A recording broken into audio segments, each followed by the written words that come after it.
பாபு மன் சஅல வஹுவ காயிமுன் ஆலிமன் ஜாலிசன். அளவற்ற அருளாளன், நிகரற்ற அன்புடையோன், எல்லாம் வல்ல அல்லாஹுவின் திருநாமத்தால் ஆரம்பம் செய்கின்றேன். துவக்கமாக அல்லாஹுவை பயந்து நடந்து கொள்ளும்படி எனக்கும் உங்களுக்கும் உபதேசம் செய்து கொள்கிறேன். புகாரி ஷரீஃபினுடைய பாடத்தை தொடர்ந்து நாம் நடத்தி வருகிறோம், அதிலே பங்கெடுத்து வருகிறோம். இன்றைய தினம் இமாம் புகாரி ரஹ்மத்துல்லாஹி அலைஹி அவர்கள் பாபு மன் சஅல வஹுவ காயிமுன் ஆலிமன் ஜாலிசன் என்று தலைப்பிட்டிருக்கக்கூடிய ஒரு பாடத்தை பற்றி, அந்த பாடத்தில் இடம்பெற்றிருக்கிற ஹதீஸை பற்றி அல்லாஹ் ஜல்லிஷானு தஆலாவுடைய கிருபையை கொண்டு பார்க்க இருக்கிறோம். இந்த பாடத்தினுடைய தலைப்பு என்னவென்றால், உட்கார்ந்து இருக்கக்கூடிய உஸ்தாத் இடத்துல நின்று கொண்டு கேள்வி கேட்டார், அது கூடுமா? ஒருவர் கேள்வி கேட்க வருகிறார், ஒரு மாணவர் கேள்வி கேட்கிறார், அல்லது பொதுமக்களில் ஒருவர் மார்க்கம் சம்பந்தமான தனது ஐயத்தை தெளிவுபடுத்திக் கொள்வதற்காக, ஐயத்தை போக்கிக் கொள்வதற்காக வேண்டி ஒரு வினா தொடுக்க நினைக்கிறார் என்றால், உட்கார்ந்திருக்கக்கூடிய உஸ்தாதிட்ட இவர் நின்றுக்கிட்டே கேட்கலாமா அல்லது இவரும் உட்கார்ந்து தான் கேட்கணுமா? அது சம்பந்தமான ஒரு செய்தியை இமாம் புகாரி அலைஹி ரஹ்மா அவர்கள் இங்கே குறிப்பிடுகிறார்கள். இப்படி ஒரு தலைப்பு போட வேண்டியதனுடைய அவசியம் என்ன என்பதை நாம் ஆரம்பமாக தெரிந்து கொள்ள வேண்டிய கடமை நமக்கு இருக்கிறது. நபிகள் நாயகம் ஸல்லல்லாஹு அலைஹி வஸல்லம் அவர்கள் அகிலம் சிறக்க வந்த அண்ணலம் பெருமானார் சஹாபாக்களுக்கு மத்தியில் எப்படி நடந்து கொண்டார்கள், சஹாபாக்களை எப்படி வழி நடத்தினார்கள்? மிகப்பெரிய உஸ்தாதாக, பேரறிஞராக, மிகப்பெரிய குருவாக அவர்கள் இருந்தாலும் தன்னை அவர்கள் உஸ்தாத் என்றோ குரு என்றோ அறிமுகம் செய்திருக்கவில்லை. அதே போல சஹாபாக்கள் அவர்களிடத்திலே சிஷியர்களாக, சீடர்களாக, மாணவர்களாக மண்டியிட்டு பாடங்கள் பயின்றாலும் சஹாபாக்கள் மாணவர்கள் என்று அடையாளப்படுத்தப்படவில்லை. மாறாக சஹாபாக்கள் என்று அவர்களுக்கு பெயர் வந்தது. சஹாபி என்று சொன்னாலே தோழன் என்ற அர்த்தம். பெருமானார் ஸல்லல்லாஹு அலைஹி வஸல்லம் தனது மாணவர்களை, தன் சீடர்களை தோழராகத்தான் பார்த்தார்கள். இது வரலாற்றில் ஒரு வித்தியாசமான, ஒரு புரட்சிகரமான ஒரு சிந்தனையினுடைய வெளிப்பாடு. இன்று கம்யூனிசத்தினுடைய தலைவர்களை பார்த்தால் அவர்கள் தங்களை தோழர் என்று தங்களை அறிமுகம் செய்து கொள்வார்கள். ஆனால் அன்றே 1400 ஆண்டுகளுக்கு முன்பாக நபிகள் நாயகம் ஸல்லல்லாஹு அலைஹி வஸல்லம் அவர்கள் தங்களுடைய மாணவர்களை தோழர்கள், என்னுடைய சஹாபாக்களே என்று அழைத்திருக்கிறார்கள். இந்த அடிப்படையில் பார்க்கும் பொழுது பெருமானார் ஸல்லல்லாஹு அலைஹி வஸல்லம் பணிவாக நடந்திருக்கிறார்கள் என்பது மாத்திரமல்ல, பணிவோடு நடக்கும்படி இந்த சமூகத்தையும் உலகத்தையும் வலியுறுத்தி இருக்கிறார்கள். பொதுவாக அரசர்கள், ஆட்சியாளர்கள் எப்படி நடந்து கொண்டார்கள் அந்த காலத்தில், இப்பொழுதும் கூட அரசர்களாக இருப்பவர்கள் எப்படி நடந்து கொள்கிறார்கள் என்பதை நாம் பார்த்தால், அரசர் வந்துவிட்டால் எல்லோரும் எழுந்து நிற்க வேண்டும். எல்லோரும் எழுந்து நின்றால் மட்டும் போதாது, அரசர் மட்டும் உட்கார்ந்திருப்பார், மற்றவர்களெல்லாம் அவருக்கு முன்னாடி நின்று கொண்டே இருக்க வேண்டும். இப்படி ஒரு கலாச்சாரம் இருந்த ஒரு காலகட்டத்தில் பெருமானார் ஸல்லல்லாஹு அலைஹி வஸல்லம் அதை விரும்பவில்லை. அஜமிகள் தங்களது தலைவர்களுக்காக வேண்டி எழுந்து நின்று மரியாதை செய்வதைப் போல. அப்படின்னா எழுந்து நின்று மரியாதை செய்வது என்பது அவர்கள் உட்கார்ந்திருக்க நீங்கள் மட்டும் எழுந்திருக்கக்கூடிய இந்த நிலை இருக்கக்கூடாது என்று கண்டித்திருக்கிறார். அப்படி யாராவது நான் வரும் பொழுது எனக்காக வேண்டி எல்லோரும் எழுந்திருக்க வேண்டும் என்று விரும்பினால், நான் வரும் பொழுது எல்லோரும் உட்கார்ந்திருக்கக்கூடாது. ஒரு சபைக்கு நான் வருகிறேன் என்றால் அந்த சபையில் இருப்பவர்கள் நான் வந்தவுடனே எழுந்து நின்று எனக்கு மரியாதை செய்ய வேண்டும் என்று விரும்பினால் ஃபல்யதபவ்வ மக்அதஹு மினன்னார், தன் ஒதுங்கும் இடத்தை நரகமாக ஆக்கிக் கொள்ளட்டும் என்றார்கள் நபிகள் நாயகம் ஸல்லல்லாஹு அலைஹி வஸல்லம். எனவே தலைமை பீடத்தில் இருக்கக்கூடியவர்கள் அவர்களிடத்தில் ஆணவம் இருக்கக்கூடாது, அகங்காரம் இருக்கக்கூடாது, பெருமை இருக்கக்கூடாது, பணிவு இருக்க வேண்டும். அதை பெருமானார் ஸல்லல்லாஹு அலைஹி வஸல்லம் பல்வேறு சமயங்களில் வலியுறுத்தி இருக்கிறார். எந்த பிரச்சனையாக இருந்தாலும், எந்த கேள்வியாக இருந்தாலும் கேட்பதற்கு தயங்கக்கூடாது. அவர்கள் தாராளமாக கேட்கலாம் என்பதல்ல, கேட்க வேண்டும் என்பதற்கு வசதியாக தன்னை ஒரு சாதாரணமான ஒரு நபராக தங்களை காட்டிக்கொண்டார்கள். இன்னும் சொல்லப்போனால் ஆரம்ப காலத்தில் பெருமானார் ஸல்லல்லாஹு அலைஹி வஸல்லம் எப்படி இருப்பாங்கன்னு சொன்னால், கூட்டத்தோடு கூட்டமாக இருப்பாங்க, மக்களோடு மக்களாக இருப்பாங்க. வெளியிலிருந்து வரக்கூடியவங்க, வெளியூர்லேருந்து வரக்கூடியவங்க, இதில் யார் முகம்மதுன்னு தெரியாது ஸல்லல்லாஹு அலைஹி வஸல்லம். ஐயக்கும் முகம்மது அப்படின்னு கேட்பாங்க, இதில் யார் முகம்மது அப்படின்னு கேட்பாங்க. அப்படி கேட்டு பெருமானார் ஸல்லல்லாஹு அலைஹி வஸல்லம் அவர்களை காட்டிய பிறகு அவர்களை பார்த்து பேச ஆரம்பிப்பார்கள். அதை போக்குவதற்காகத்தான் சஹாபாக்கள் ஒரு சின்ன மேடை ஒன்றை அமைத்து கொடுத்தார்கள் பெருமானார் ஸல்லல்லாஹு அலைஹி வஸல்லம் அவர்களுக்காக வேண்டி. அந்த மேடையிலே அமர்ந்து கொண்டால் அந்த வித்தியாசத்தை வைத்து நபிகள் நாயகம் ஸல்லல்லாஹு அலைஹி வஸல்லம் அவர்கள் யார் என்பதை தெரிந்து கொள்ள முடியும் அல்லவா? ஆக மக்களோடு மக்களாக ஐக்கியமாக இருந்த பெருமானார் ஸல்லல்லாஹு அலைஹி வஸல்லம் தங்கள் சஹாபாக்களையும் அப்படி வழிநடத்தி சென்றார்கள். இங்கே நாம் பல விஷயத்தை விளங்கிக் கொள்ள வேண்டும். இப்போ இந்த அடிப்படையில் பார்க்கும் பொழுது கேள்வி கேட்க வரக்கூட நின்றுக்கிட்டே கேள்வி கேட்குறாரு, உஸ்தாது உட்கார்ந்து இருக்கிறாரு. இந்த நிலையில் கேள்வி கேட்கலாமா, அல்லது உஸ்தாது மாதிரி அவரும் உட்காரணுமா என்று ஒரு கேள்வி வருகிறது இந்த ஹதீஸின் அடிப்படையில். அந்த ஹதீஸுக்கு பதில் சொல்கிற விதமாக, அந்த கேள்விக்கு பதில் சொல்கிற விதமாகத்தான் ஹஜ்ரத் இமாம் புகாரி அலி ரஹ்மா அவர்கள் இந்த பாடத்தை இங்கே அமைத்திருக்கிறார்.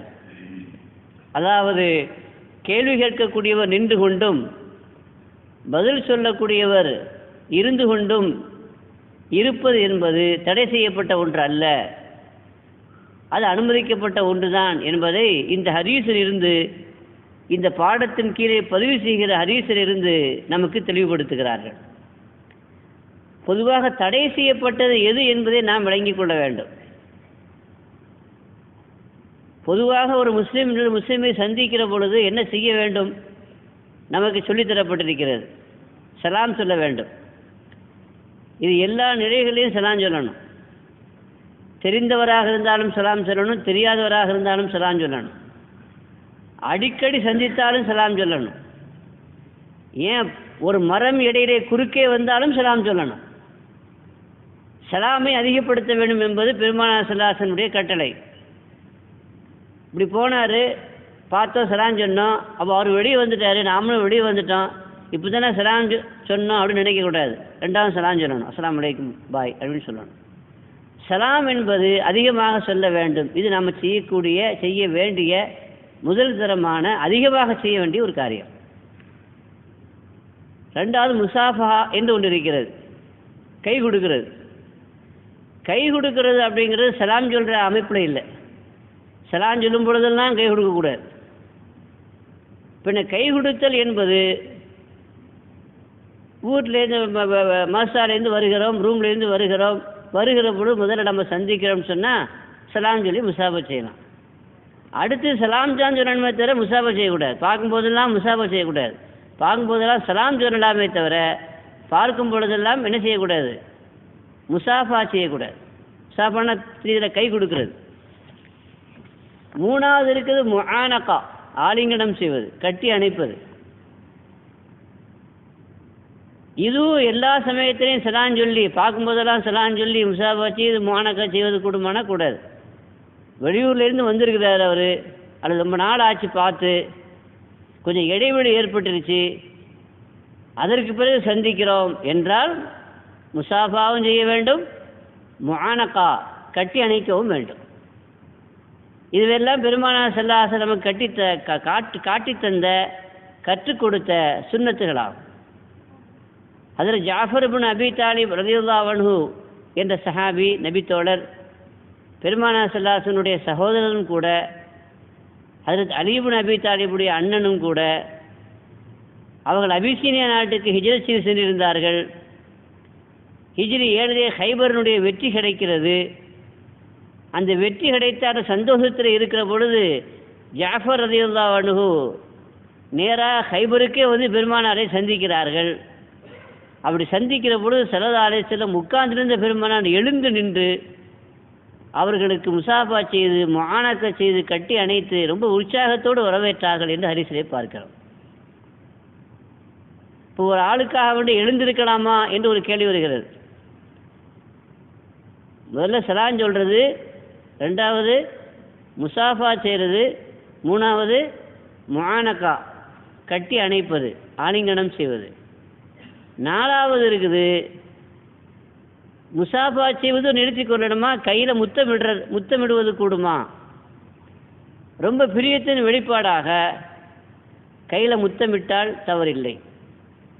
ஆனால் அந்த கையை முத்தமிடுறது யாருடைய கையை முத்தமிடணும் அப்படின்னு சொன்னால் அவர் பணக்காரர் என்பதற்காக வேண்டி, பணத்திற்காக வேண்டி முத்தமிடக்கூடாது. அது மார்க்கத்திலே தடை செய்யப்பட்ட ஒன்று. பின்ன அவர் பெரிய அறிஞராக இருக்கிறாரு, அல்லாஹ்வுடைய நேசராக இருக்கிறாங்க, அல்லாஹ்வுடைய அன்பையும் அருளையும் பெற்ற நல்லவராக இருக்கிறார், சாலிஹான மனிதராக இருக்கிறார் என்று வருகிற பொழுது அவர்களுடைய பரக்கத்தை பெற்றுக்கொள்வதற்காக வேண்டி அல்லது சந்தோஷத்தை வெளிப்படுத்திக் கொள்வதற்காக வேண்டி நாம் கையை முத்தமிடவும் செய்யலாம். இன்னும் சொல்ல போனால் சில சமயத்தில் உணர்ச்சி வசப்பட்டு காலை முத்தமிடுகிற சில சம்பவங்களும் கூட சில சமயங்களில் நிகழ்ந்திருக்கிறது. நபிகள் நாயகம் ஸல்லல்லாஹு அலைஹி வஸல்லம் அவர்களை பார்க்க வந்த தூதுக்குழுவில் சில பேர் உணர்ச்சி வசப்பட்டு பெருமானார் ஸல்லல்லாஹு அலைஹி வஸல்லம் கையையும் முத்தமிட்டு இருக்கிறார்கள், காலையும் முத்தமிட்டு இருக்கிறார்கள். வஃது அப்துல் கைஸ் என்று ஒரு பிரபலியமான ஒரு தூதுக்குழு வந்தது பெருமானாரை சந்திப்பதற்கு. அதில் ஜாரி என்பவர் சொல்கிறார் ரலியல்லாஹு அன்ஹு, நாங்கள் பெருமானார் ஸல்லல்லாஹு அலைஹி வஸல்லம் சந்தித்த பொழுது நாங்கள் பெருமானாருடைய கையையும் அவர்களுடைய காலையும் முத்தமிட்டோம் என்று சொல்கிறார்கள். அதே மாதிரி பெருமானார் ஸல்லல்லாஹு அலைஹி வஸல்லம் எப்பொழுது அன்னை ஃபாத்திமாவை பார்த்தாலும், தன்னுடைய மகள் பிரிய மகள் ஃபாத்திமாவை பார்த்தாலும் உடனே எழுந்துருவாங்க. சந்தோஷத்தில் எழுந்து, மகளே வா, வருக, மர்ஹபம் பி இப்னத்தி, என் மகளே வருக இந்த மகளை வரவேற்று முத்தமிட்டு பக்கத்தில் உட்கார வைப்பாங்க என்று ஹதீஸில் வருது. அதே மாதிரி பெருமானார் ஸல்லல்லாஹு அலைஹி வஸல்லம் எப்பொழுது ஃபாத்திமா நாயை பார்க்க போனாலும் உடனே ஃபாத்திமா ரலியல்லாஹு அன்ஹா எழுந்து நின்று தன்னுடைய தந்தையாகிய அல்லாஹ்வுடைய ரசூலை வரவேற்று முத்தமிட்டு வரவேற்று அமர வைப்பார்கள் என்று ஹதீஸிலே வந்திருக்கிறது. நமக்கெல்லாம் தெரிஞ்சது, தாயிஃபிலிருந்து ரசூலுல்லாஹி ஸல்லல்லாஹு அலைஹி வஸல்லம் திரும்பி வருகிற பொழுது உத்துபா ஷைபாவுடைய தோட்டத்தில் தஞ்சம் புகுந்தார்கள். அங்கே அடி கிடைத்தது, உதை கிடைத்தது, கல்லால் எரிந்து விரட்டினார்கள். களைப்போடு வந்த பெருமானார் ஸல்லல்லாஹு அலைஹி வஸல்லம் ஓய்வு எடுப்பதற்காக வேண்டி அந்த தோட்டத்திற்குள்ளே வருகிறார்கள். உத்துபாவும் ஷைபாவும் காஃபிர்களாக இருந்தார்கள், ஈமான் கொள்ளவில்லை. ஆனாலும் தன்னுடைய குடும்பத்தை சார்ந்த, தன்னுடைய குறைஷ் வம்சத்தை சார்ந்த முகம்மதுடைய அந்த நிலையை பார்த்து பரிதாபப்பட்டு தன்னுடைய அடிமையாக இருந்த இதாஸ் இடத்துல ஒரு திராட்சை பழத்தினுடைய கொத்தை எடுத்து கொடுத்து அவருக்கு கொண்டு போய் கொடுப்பான்னு சொன்னாங்க. அவர் அதை கொண்டு போய் எடுத்து கொடுத்தாரு. பெருமானார் ஸல்லல்லாஹு அலைஹி வஸல்லம் அவர்களிடத்தை கொண்டு போய் கொடுத்தாங்க. அவங்க பிஸ்மில்லாஹிர் ரஹ்மானிர் ரஹீம் என்று சொல்லி அதை சாப்பிட்டாங்க. அந்த கொடுத்தார் பாருங்க, அவர் ஒரு கிறிஸ்தவர். அவர் இந்த பிஸ்மில்லாவை கேட்ட உடனே ஆச்சரியப்பட்டு, இந்த வட்டாரத்திலே இப்படி யாரும் சொல்கிறது இல்லையே, இந்த ஏரியாவிலே யாரும் சாப்பிட்றதுக்கு முன்னாடி பிஸ்மில்லா சொல்லி சாப்பாடை தொடங்குறது இல்லை. அது ஒரு கலாச்சாரம் சம்பந்தப்பட்டது, தொடர்புடையது. அல்ஹம்துலில்லாஹ் மலேசியாவில் நம்ம நல்ல ஒரு எத்தனையோ நல்ல பழக்க வழக்கங்களில், எத்தனையோ நல்ல நாகரிகமான நடைமுறைகளில் ஒரு நடைமுறை, சாப்பாடு வந்தவுடனே சாப்பிட்றது இல்லை. ஹவா பிடிச்ச மாதிரி அது சாப்பாடும் பறக்கத்தெல்லாம் போயிடும். பிஸ்மில்லா சொல்லி சாப்பிட்றாங்கன்னு மட்டுமல்ல, துவாவும் ஓதி என்ன செய்கிறாங்க. இது ஆண்கள் மட்டுமல்ல, பெண்களும் தான் அப்படி செய்கிறாங்க. அதுவும் ரெஸ்டாரண்ட்டில் உட்காந்து சாப்பிட்டாலும் கூட பெண்கள் கூட எல்லாம் மொத்தமாக உட்காந்து துவா ஓதி அதுக்கு பிறகு என்ன செய்கிறாங்க, சாப்பிட தொடங்குறாங்க. இதான் இஸ்லாமிய பண்பாடு. இதுவரை நாம் பின்பற்ற வேண்டிய பல செய்திகள். நாம் பிஸ்மில்லா சொல்லுவோம், வாய்க்குள்ளே சொல்லிக்கிடுவோம் அப்படின்னு நினச்சிக்க வேண்டியதான். என்ன பண்ணுறது, சொல்கிற மாதிரி நமக்கு தெரியாது. ஆனால் இங்கே சொல்கிறாங்க, துவா ஓதுறாங்க அப்படின்னு நமக்கு எல்லாருக்கும் தெரிகிற அளவுக்கு சில விஷயங்களை வெளிப்படையாக செய்யணும். மற்றவர்களுக்கு அதை காட்டி கொடுக்க வேண்டும். ஒன்றாவது அதில் என்ன ஃபாய்தா அப்படின்னா, சாப்பாடு வந்தவுடனே சாப்பிட்டோம்னா ஹவா பிடிச்ச மாதிரி ஆகிடும். ரெண்டாவது பரக்கத்து இல்லாமல் போயிடும். பிஸ்மில்லா சொல்லாமல் சாப்பாடை தொடங்கினீங்கன்னா கூட ஷைத்தான் சேர்ந்து உட்காந்து சாப்பிட்றான்னு வருது. அதனால தான் சாப்பாடு பரக்கத்துலாம் போயிடுது. நீங்கள் பிஸ்மில்லா சொல்லி துவா ஓதி சாப்பிட ஆரம்பிச்சிங்கன்னா அவன் அந்த இடத்த விட்டு வெளியே ஓடிடுவான். இப்போ நீங்கள் மட்டும் சாப்பிட்றீங்கன்னா அது ஹைர். ஆக பெருமானார் ஸல்லல்லாஹு அலைஹி வஸல்லம் பிஸ்மில்லா சொல்லி இந்த பழத்தை சாப்பிட்ட உடனே, இந்த வட்டாரத்திலேயே பழக்கமில்லாத ஒன்றாக இருக்குது, நீங்கள் யாருங்க அப்படின்னு கேட்குறாரு. யாரை பார்த்து? ரசூலுல்லாஹி ஸல்லல்லாஹு அலைஹி வஸல்லம் பார்த்து. அப்போ ஸல்லல்லாஹு அலைஹி வஸல்லம் கேட்டாங்க, தம்பி நீங்கள் யாருங்கன்னு கேட்டாங்க. உங்களுக்கு எந்த ஊருன்னு கேட்டாங்க. அப்போ அவங்க சொன்னாங்க, நீனுவா, என்னோடய ஊர் வந்து நீனுவான்னு சொன்னாங்க. ஓ, அது என்னுடைய சகோதரர் யூனுஸ் நபி அலைஹிஸ்ஸலாமுடைய ஊர் அல்லவான்னு சொன்னாங்க. என்னது யூனுஸ் நபி பற்றி உங்களுக்கு தெரியுமான்னு கேட்டார். அவர் நல்லா தெரியுமே, காண நபியின் வான நபியின், அவங்க நபியாக இருந்தாங்க, நானும் நபியாக இருக்கிறேன். அவருக்கு விளங்கி போச்சு. நபியாக அவங்க இருந்தாங்கன்னா நபியை பற்றி அந்த வட்டாரத்தில் யாருக்கும் தெரியாது. யூனுஸ் நபியை பற்றி கிறிஸ்தவர்களுக்கு தெரியலாம், யூதர்களுக்கு தெரியலாம், முஸ்லிம்களுக்கு குறைஷிகளுக்கு தெரிய வாய்ப்பே இல்லை. அப்போ இவங்க அதை பற்றி விளங்கியிருக்கிறாங்க. அது தெளிவாக சொல்கிறாங்க, என்னுடைய சகோதரர் யூனுஸ் நபி அலைஹிஸ்ஸலாம் நபியாக இருந்தார், நானும் நபியாக இருக்குன்னு சொன்ன உடனே இத்தாஸ் என்ன பண்ணார், உச்சி முதல் உள்ளங்கால் வரைக்கும் முத்தமிட்டதாக ஹதீஸில் வருது. உத்துபாவும் சைபாவும் சொன்னான்னா, இந்த பாரு இந்த ஆடு நம்ம வேலைக்காரன் இங்கே எடுத்து போட்டிருப்பாரு அப்படின்னு சொன்னதாக ஹதீஸ் வரலாற்றில் வருகிறது. ஆக சில சமயங்களில் உணர்ச்சி வசப்பட்டு மரியாதை நிமித்தமாக நாம் முத்தமிடுறது அப்படிங்கிறதும் மார்க்கத்தில் சில இடங்களில் அது அங்கீகரிக்கப்பட்ட ஒன்று தான். ஆனால் சில விஷயங்களை நம்ம விளங்கி கொள்ளணும். எப்படி சலாம் சொல்கிறதுக்கு ஒரு மதிப்பு இருக்குது, அதே மாதிரி முசாபா செய்கிறது எப்போ, முஆனகா செய்கிறது எப்போ என்று எப்படிலாம் கணக்கு இருக்குதோ, அதே மாதிரி முத்தமிடுறதோ அப்படிங்கிறதுக்கு ஒரு கணக்கு இருக்குது. எல்லா இடத்துலையும் முத்தமிட்டு காலில் முத்தமிடக்கூடாது. சில இடங்கள் இருக்கிறது, இடம் பொருள் ஏவல் என்று சில கணக்கு இருக்குது. அந்த அடிப்படையில் தான் நம்ம அதை செய்யணுமே தவிர எல்லா இடத்துலையுமே நாம் கையை காலை பிடிச்சி முத்துறதுங்கிறது அது ஆரோக்கியமான ஒன்று அல்ல. எப்படி எல்லா இடத்துலையும் பார்க்கும்போதெல்லாம் முசாபா செய்யக்கூடாதோ, அதே மாதிரி எப்படி எல்லா இடத்துல பார்க்கும்போதெல்லாம் முஆனகா செய்யக்கூடாதோ, அதே மாதிரி எல்லா இடத்துலையும் காலிலே முத்தமிடுவதும் கூடாது.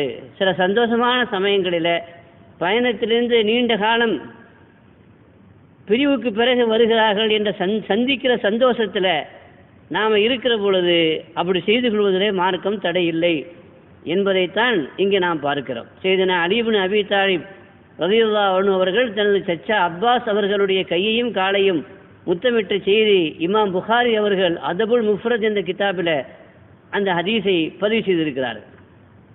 இப்போ நமக்கு கேள்வி, ஒரு ஆள் வர்றாரு அப்படின்னு சொன்னால் அவருக்காக வேண்டி எழுந்திருக்கலாமா என்பது ஒரு கேள்வி. எழுந்திருப்பது அப்படிங்கிறது பல வகை இருக்குங்க. அது எந்த வகை என்பதை அனுசரித்து மார்க்கம் அதற்கான தீர்ப்பை சொல்லியிருக்கிறது. பொதுவாக அவர் மட்டும் உட்கார்ந்துருப்பார், மற்றவங்கெல்லாம் எழுந்து நிற்கணும் அப்படின்னு சொன்னால் அது மார்க்கத்தில் தடை செய்யப்பட்ட ஒன்று. அது சர்வாதிகார போக்கு. மனுஷனை மனுஷனாக மதிக்கிற பண்பு அல்ல. பாரசீக ரோமாபுரியினுடைய சக்கரவர்த்திகளை சந்திக்க சென்ற சஹாபாக்கள் பேச்சுவார்த்தைக்காக வேண்டி அழைக்கப்பட்டு செல்கிறார்கள். அப்படி அழைக்கப்பட்டு செல்கிற பொழுது அந்த அரசர்கள் நிற்க வைத்தே பேசிக் கொண்டிருந்தார்கள். துணிச்சல் மிக்க சஹாபாக்கள் சொன்னாங்க, நாங்கள் நீங்கள் கூப்பிட்டு தான் நாங்கள் வந்திருக்கிறோம், நாங்களாம் வரலை, பேச்சுவார்த்தைக்கு அழைச்சிருக்கிறீங்க, ஒன்று எங்களுக்கு பக்கத்தில் சேர் போடுங்க, நாங்கள் உட்கார்றோம், அல்லது நீங்களும் எங்களை மாதிரி எஞ்சி நில்லுங்கன்னு சொன்னாங்க. அரசனுக்கு கோபம் வந்துருச்சு. அரசர்கள் அதை சகித்து கொள்ள முடியுமா? உடனே அரசர் என்ன பண்ணார், இவங்கள்ட்ட பேசக்கூடாது, நாகரிகம் இல்லாத ஆட்களாக இருக்கணும்னு சொல்லிட்டு மண்ணாங்கட்டியை கொண்டு வான்னு சொல்லி மண்ணாங்கட்டியை கொண்டு வந்து தலையில் வச்சு போயிட்டு வான்னு அனுப்பி வச்சாங்களாம்.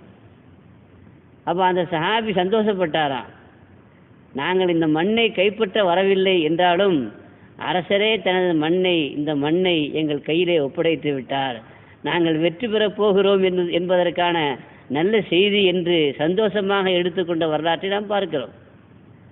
ஆக நான் மட்டும்தான் உட்காருவேன், மற்ற யாரும் உட்காரக்கூடாது, என்னை சுற்றி எல்லாரும் நிற்கணும் அப்படின்னு நினைக்கிறது அது ஹராம், மார்க்கத்திலே தடை செய்யப்பட்ட விஷயம். அது ஜப்பார்கள் சர்வாதிகாரிகளுடைய வேலை. இன்னொன்று இருக்குது, ரொம்ப தூரமாக இருந்து வர்றவங்க பெரியவங்க, அப்படிங்கும் பொழுது அவங்க வருகிற சமயத்தில் எழுந்து நிற்பது அது தப்பில்லை.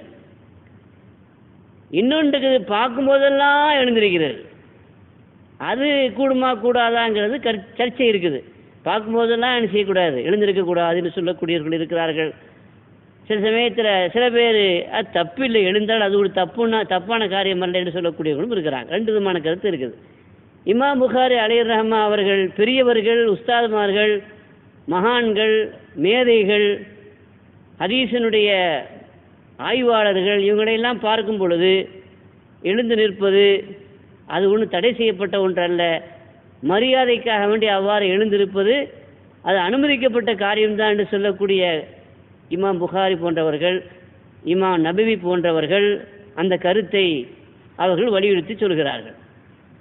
எத்தனையோ செய்திகளிலே பெருமானார் ஸல்லல்லாஹு அலைஹி வஸல்லம் அவர்களுடைய ஹதீஸில் அப்படி எழுந்திருக்கக்கூடிய அந்த செயலை அனுமதித்து பல செய்திகள் இடம்பெற்றிருக்கிறது. ஒரு சமயம் சஅத் ரலியல்லாஹு அன்ஹு அவர்கள் தங்களது கூடாரத்திலிருந்து மஸ்ஜித் நபவிக்கு வருகிறார்கள். சஅத் ரலியல்லாஹு அன்ஹு அவர்கள் அன்சாரிகளிலே ஒரு கூட்டத்தாருடைய தலைவர், ஒரு சமூகத்தினுடைய தலைவர். அப்போ ரசூலுல்லாஹி ஸல்லல்லாஹு அலைஹி வஸல்லம் அவங்க கிட்ட வந்த உடனே, பள்ளிவாசல் கிட்ட வந்த உடனே கூமூண்டு செய்யதிக்கும், இதோ உங்கள் தலைவர் வந்துட்டாங்க, எல்லாரும் எழுந்து நின்றுங்கன்னு சொல்கிறாங்க. சஹாபாக்கள் எழுந்து நின்று அவர்களை வரவேற்று அமர வைத்தார்கள் என்று ஹதீஸில் நாம் பார்க்கிறோம். ஆக இது மாதிரியான சந்தர்ப்பங்களில் எழுந்து நிற்பது மார்க்கத்தில் தடை செய்யப்பட்ட ஒரு காரியம் அல்ல என்பதை நாம் இங்கிருந்து விளங்கி கொள்ள முடிகிறது. அப்போ ஹதீஸில் வந்திருக்கிறத நான் வரும்போது ஏதாவது எழுந்து நிற்கணும் அப்படி யாராவது விரும்பினா அவன் நரகத்தை தன் ஒதுங்குமிடமாக ஆக்கி கொள்ள வேண்டும் என்று ஹதீஸில் வந்திருக்குது அப்படின்னு சொன்னால் அதுக்கு அர்த்தம் என்ன அப்படின்னு சொன்னால், அப்படி விரும்பக்கூடாது. சம்பந்தப்பட்டவர் வர்றாரு பாருங்க, அவர் விரும்பக்கூடாது, நமக்காண்டி எல்லாரும் எழுந்திருக்கணும் அப்படின்ட்டு விரும்பினார்னா இப்போ அவருக்கு பெருமை இருக்குன்னு அர்த்தம். நான் வர்றேன்னு வச்சுக்கோங்க, நான் வர்றேன், நீங்கள் எல்லாம் எழுந்திருக்கணும் அப்படின்னு நான் விரும்புகிறேன், எழுந்திருக்கலையா எனக்கு கோபம் வருது, வெறுப்பு வருது, ஏன்னா இந்த மரியாதை இல்லாத இருக்கா, நான் வந்து நிற்கிறேன், நான் வர்றேன், யாருமே எழுந்திருக்க மாட்டேங்காங்களே அப்படின்னு நான் வெறுப்பு வருது, கோபம் வருது அப்படின்னா அல்லாஹ் பாதுகாக்கணும். இந்த மாதிரி யார் விரும்புகிறாங்களோ அவங்களோட ஒதுங்குமுட நரகம் தான். ஆனால் வர்றாங்க பெரியவங்க, நாமளாக எழுந்து நிற்கிறோம், அது அவங்க விரும்பலை. அவங்க விரும்பினா அவங்களுக்கு நரகம் அது. அவங்க விரும்பலை, நாம நம்ம என்ன செய்கிறோம், அதை செய்கிறோம் என்றால் மார்க்கத்தில் அதற்கு தடை இல்லை என்பதைத்தான் அந்த ஹதீஸுக்கு விளக்கமாக பெருமக்கள் நமக்கு சொல்லித் தருகிறார்கள். இப்படி பல்வேறு ஆய்வுகள் இச்சம்பந்தமாக உலமாக்கள், அறிஞர்கள் தங்கள் கருத்தை வெளிப்படுத்தி இருக்கிறார்கள். ரெண்டாவது, அல்லாமா இப்னு குத்தைபா சொல்லுவாங்க, அந்த ஹதீஸினுடைய அர்த்தம் என்ன அப்படின்னா, எழுந்திருக்கவே கூடாது அப்படின்னு அர்த்தத்தில் அல்ல, அவர் மட்டும் எழுந்து நிற்கணும், அவர் மட்டும் உட்காரணும், மற்றவங்களாம் சுற்றி எழுந்து நிற்கணும்னு சொல்லி அரசர்களுடைய அந்த முறை இருந்தது அல்லவா, அதைத்தான் பெருமானார் ஸல்லல்லாஹு அலைஹி வஸல்லம் அங்கே கண்டித்தார்களே தவிர மரியாதை நிமித்தமாக எழுந்து நிற்பதை பெருமானார் ஸல்லல்லாஹு அலைஹி வஸல்லம் தடை பொருந்தாது என்று விளக்கம் சொல்லக்கூடிய பெருமக்களும் இருக்கிறார்கள். ஆக இந்த பின்னணியில் நாம் இந்த பாடத்தை பார்க்க வேண்டும். உஸ்தாத் உட்கார்ந்து இருக்கிறாங்க. உஸ்தாத் உட்கார்ந்து இருக்கும் பொழுது கேள்வி கேட்கக்கூடிய நின்றுக்கிட்டே இருக்கிறார் அப்படின்னா இது அந்த மாதிரி அரசரை வந்து நான் மட்டும் தான் உட்காருவேன், மற்றவங்களாம் உட்காரக்கூடாது, நின்றுக்கிட்டு தான் இருக்கணும் அப்படின்னு வருதுல்ல, அதில் கட்டுப்படுமா அப்படின்னா இங்கே 2 விஷயத்தை கவனிக்கணும். உஸ்தாதே நிபந்தனை போடுறாரு. என்ன நிபந்தனை போடுறாரு? எங்கிட்ட வந்து யாராவது கேள்வி கேட்கணுமானா அவர் நின்றுக்கிட்டு தான் கேள்வி கேட்கணும், உட்காரக்கூடாது அப்படின்னு அவரே சத்தம் போட்டார், கண்டிஷன் போட்டார் அப்படின்னா அது ஆரோக்கியமானதல்ல. வந்தவர் அவர் எதேச்சா நின்றுக்கிட்டே கேள்வி கேட்குறாரு. இவங்க யதார்த்தமாக பாடத்தில் உட்கார்ந்துருக்கிறாங்க, உட்கார்ந்துக்கிட்டே பதில் சொல்கிறாங்கன்னு சொன்னால் இங்கே தடை இல்லை. அதைத்தான் இந்த ஹதீஸில் இமாம் புகாரி அவர்கள் சொல்ல வருகிறார். இங்கே 2 விஷயத்தை நாம் கவனிக்க வேண்டும். பெருமானார் ஸல்லல்லாஹு அலைஹி வஸல்லம் அவர்கள் உட்கார்ந்து இருக்கிற பொழுது பதில் சொல்வதற்காக வேண்டி பெருமானார் ஸல்லல்லாஹு அலைஹி வஸல்லம் யாருக்காக எழுந்து நிற்கவில்லை. கேள்வி கேட்டவர் நிற்கிறாருங்கிறதுக்கு என்ன அடையாளம் அப்படின்னா ஹதீஸில் வருது, தன் தலையை உயர்த்தி ரசூலுல்லாஹி ஸல்லல்லாஹு அலைஹி வஸல்லம் பார்த்தார்கள், கேள்வி கேட்டவர் யார் என்று பார்த்தார்கள் என்று வருகிறது. ஏன்னா அவர் நின்றுக்கிட்டே இருந்தார், அவராக நின்றுக்கிட்டே இருக்கிறார் என்று வருகிற பொழுது அது ஒரு தடை அல்ல. இன்னொரு விஷயமும் இருக்குது. சில சமயத்தில் சில பாடங்களில், காலேஜுகளில் அல்லது பள்ளிக்கூடங்களில் கேள்வி கேட்குறவரை எழுந்து நிற்கணும் அப்படின்னு சொல்லுவாங்க. அதுக்கு காரணம் அகம்பாவமோ பெருமையோ அல்ல.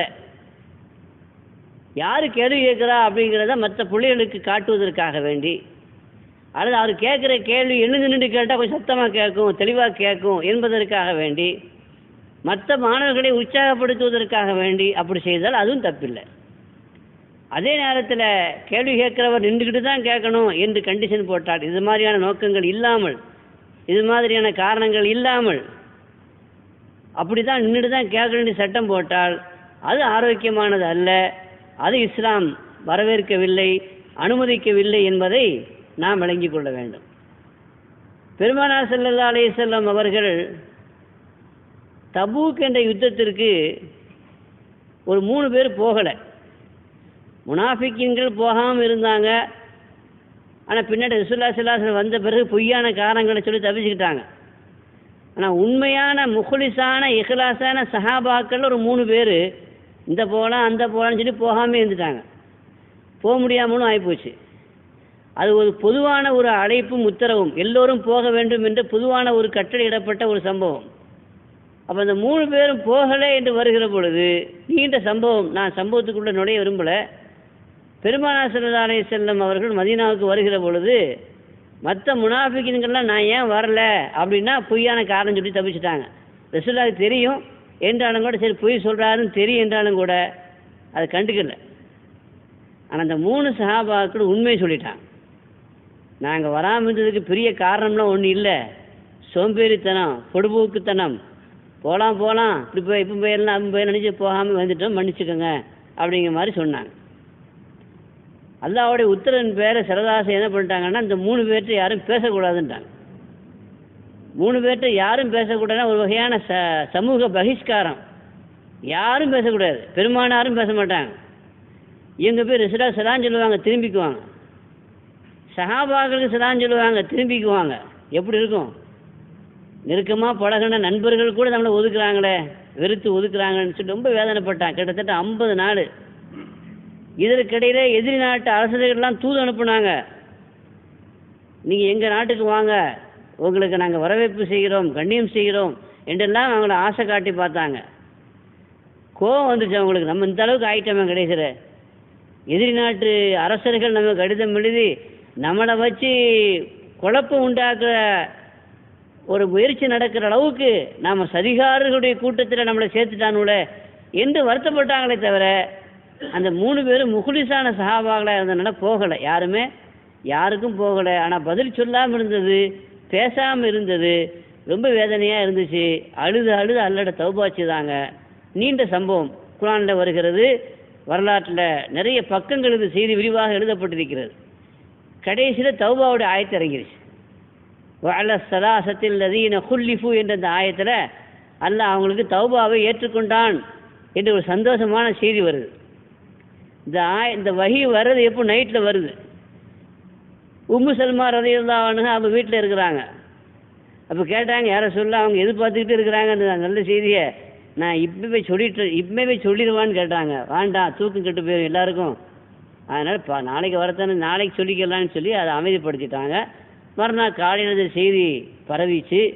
அந்த சந்தோஷமான செய்தி யார் சொல்கிறதுங்கிற சஹாபாக்கள் மத்தியில் போட்டி. அபூபக்கர் நான் தான் முதல்ல போய் சொல்லுவேன் நினைக்க, உமர் நான் தான் போய் முதல்ல சொல்லுவேன் நினைக்க, அபூபக்கர் உமரும் போட்டி போட்டு யார் ஜெயிப்பா?